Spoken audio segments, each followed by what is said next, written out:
Hey y'all, welcome back to my channel, The Simple Happy Life. I'm Sabrina, and it has been a long time since I've shared.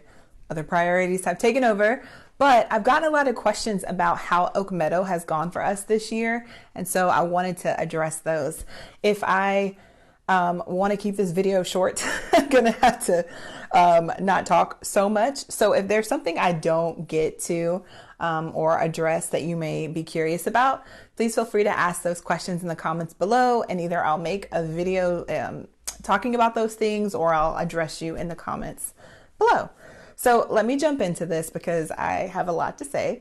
I think the thing that I have really enjoyed about Oak Meadow the most is that there is a lot of consistency, yet variety. So the consistency has, now that I've allowed it to, and I'll explain that in a second, has allowed my kids to be independent because they've become familiar with how to do the lessons. So they can take on and be independent as it's intended for it to be, because at the 4th and 6th grade levels, it's written to the students. So they can totally take on and do the work that is required of them with my assistance, of course, but they can take lead on it. And I really like that it has allowed them to be independent and consistent. Yet there's variety. So they're not getting bored. There's different things to do each week. They get to be creative. They give suggestions to them of how to be creative. Like, we've done a lot of drawing. Their drawing skills have improved this year. There's been making of landscape models and other models. There's been writing of songs and poetry. And they've also just decided to kind of go off and explore different ways to show what they've learned through video or coding or building things in Minecraft, things like that, to show that they understand what they've learned. So that's been really fun for them. I feel like we missed that last year, the creative piece of our homeschooling. So that's been a big part of Oak Meadow and brought a lot of joy to us. So that I have really enjoyed. I've also liked that a lot of the assignments call for the guys to go outside. So that's our jam anyway, but they have to do a lot of exploring, observing, interacting with nature in order to complete their assignments. And that's been beautiful for us. One thing I think the boys really liked was they were supposed to observe the night sky for my youngest in his curriculum. And so what we decided, or it might have been my 6th grader, either way, we all did it as a family. A local planetarium set up telescopes at a park nearby, and we went out and we observed the night sky. It was fun. It was freezing. We did it in the, in the winter, but it was so much fun. We made memories. We came back. They journaled about it. They had to use it for one of their assignments, and we just had a good time with that. And it's allowed a lot of exploration, lots of field trips based around what we're learning in Oak Meadow this year. So it's been a really good fit for us. We missed field trips too, and so we've just been doing a lot more field trips this year. Some, a lot that coordinate with what we're doing, some not, but it's just encouraged us to really go and explore our state. My 4th grader is learning about North Carolina. That's where we live, and he's just enjoying it. So it's been a lot of fun. So that has been an exciting part of Oak Meadow. In the beginning, I was really hesitant to lean on it. I've never really trusted a curriculum entirely. I've always added to, and which, I mean, I do a little bit, but it's been hard to trust it. So I think that I limited us in the beginning of like moving through and really getting to know the curriculum. So if this is new to you, I would suggest just using the curriculum as is and then making changes as you go. Obviously, if you know something that's really been working for you guys, you don't want to switch it up. I get that. But if you are trying this new curriculum or any new curriculum, really, I would now just use it as is and then make changes as you become more familiar. Because I just added complications to ours that I didn't need to. So I've enjoyed it because each week they have different assignments. There's a lot of research involved in pulling in of other resources. We've gone to the library a lot more this year because they need different books to complete their assignments, and that's been good. They've learned to do more research on the internet and look for sites that are, we've done this together, but look for sites that give us the information that we need. So and not just Wikipedia. So that's been good for us. And so because we're pulling on other resources, sometimes that's other curriculum, sometimes that's just other good books or our DK encyclopedias right here on the shelf. We are pulling in other things. So I don't necessarily need a whole other history curriculum or science curriculum to complement what we're doing, and feeling the need to keep up with all of these things when we just bring in what we need to, and they're learning to do that on their own. So that's been beautiful. And it's also helped me to be able to step back in all the things that I was checking, because I'm not sitting down doing these one-on-one lessons with my kids like I was before.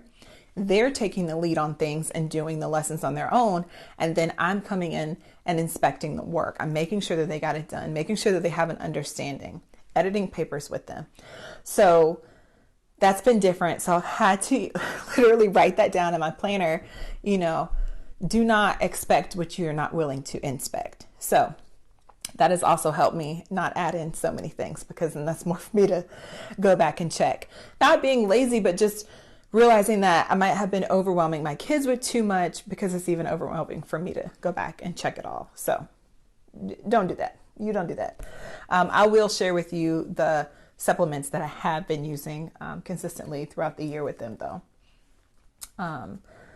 So that's been great. I'm just looking at my notes here. I think that that's been big for me, making sure that I'm inspecting everything. So initially I was having them write down what they were doing, just because this year I was like, they're going to be independent in their work and with the planning process and keeping up with what they're doing. No.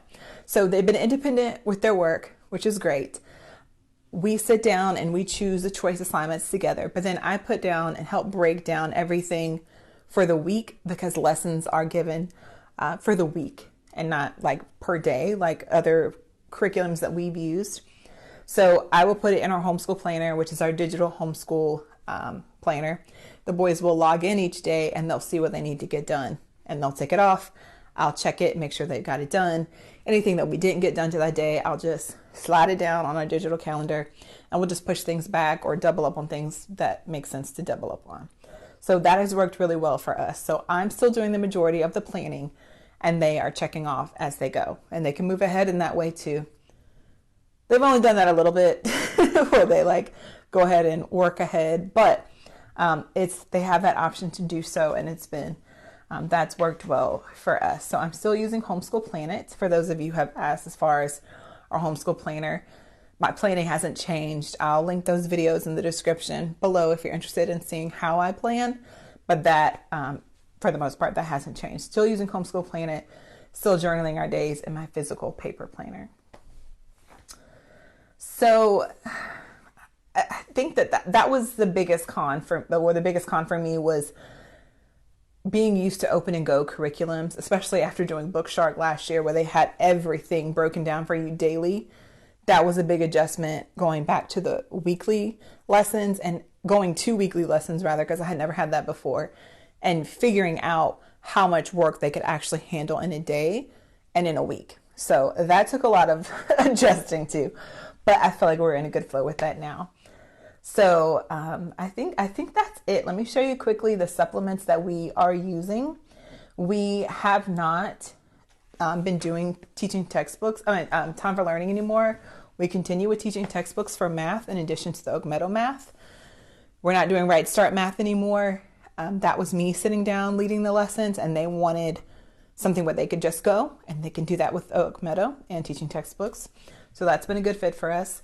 For 6th grade, there's grammar in Oak Meadow, but we need constant review. So this has been really good, this daily grams.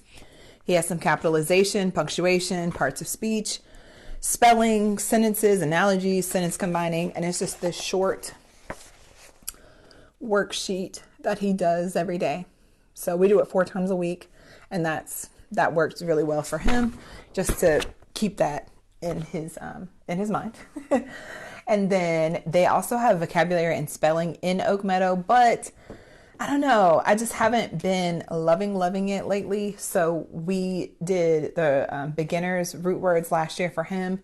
So I picked up level 1 for him to work on now moving forward. So this is what we'll be doing for his vocabulary and spelling. He'll still look at the vocabulary in Oak Meadow because it goes along with the history. And if there's something he's not familiar with, he can look that up. But as far as like spelling quizzes and things like that, vocabulary quizzes, it's going to come from root words. So that's been the only supplements we've consistently used for 6th grade. Everything else has been pulled in when we need it. So for my 4th grader, teaching textbooks for math, he's also doing the daily grams, and he's doing cursive with handwriting without tears. We've used that since the beginning. I really enjoy that. He started the beginning root words last year. It was a little much, so we decided that we picked that back up this year. So he has finished this. His vocabulary for Oak Meadow is you choose your spelling words for the week. So we use this. So he chooses to use these words each week. And then if there's like a bonus word or like he was studying the Cherokee. And so that was a spelling word one week. So we'll add in a few things that he wants to learn how to spell along with these words for his spelling and vocabulary. And now that he's finished that one, he has moved on to this one. So he's actually ahead in this one of his brother because I just started the oldest one on that. So they're both using this for vocabulary and spelling this year or currently. And we'll continue that until they finish. And then for 4th grade in Oak Meadow, there's been a lot of have your parent write a paragraph and you correct whatever aspect they're working on, whether it be punctuation or identifying, part of speech or something like that, fragments or run-on sentences. I have used this editor in chief, and I like the Critical Thinking Company. The root words are from that as well. And so I will just open up, and he'll have to make the corrections, and it tells them, what they're looking for on the side. So I'll just kind of mark that, what he needs to do, and I'll add it into our Homeschool Planet, the book, and then the page number, and like paragraph 65 is whatever he'll be doing. So that has worked out really well for us this year. And also for him with the writing, we did a lot more writing last year than we have with Oak Meadow this year, and I didn't want to lose that. They do journal every day, but I wanted a little bit more structure to the writing initially. Now they're getting there now in the second half, but initially I was like, we need to do some more writing. So we were doing writing and rhetoric. So we have been working through this slowly, especially as writing has picked up with Oak Meadow. So I may back off on this, moving to the second book because we finished the first book now. So we might move to the second book, but I'm just going to look ahead and see if there's going to be an increased amount of writing for Oak Meadow. If not, then we will continue with this because I really like this. So the only other thing that we have used is Brave Writer, just as a literary guide to go along with the books that they have been reading with Oak Meadow. So that's it. That may seem like a lot of supplements, but in the past I've done a lot more, and it's been crazy and overwhelming, and I should not have. But that's been it. I assume that this will, go down for 5th grade, which we will be doing 5th and 7th grade for Oak Meadow. I will share more about what we're going to be using this year next year after we start back in September. But what we'll be doing when we start back in September, other, extra things like I shared at the beginning of this year as far as extracurricular activities and other things. But as far as the Oak Meadow update and what we've done along with it, this has been it. It has been good. It is a go for us again next year. They actually have a sale happening in May, which is when I bought our stuff last year. So I'm going to catch that discount sale. And I'm just going to start looking through it. And I'm already excited about it again, because it's been such a good fit for our family. I don't see any major dynamic shifts happening. So I think we're going to continue with it. So I just wanted to share that. Again, if you have any questions, drop them in the comments below. If this has been helpful, please give this video a thumbs up, and I'll chat with you soon. Bye.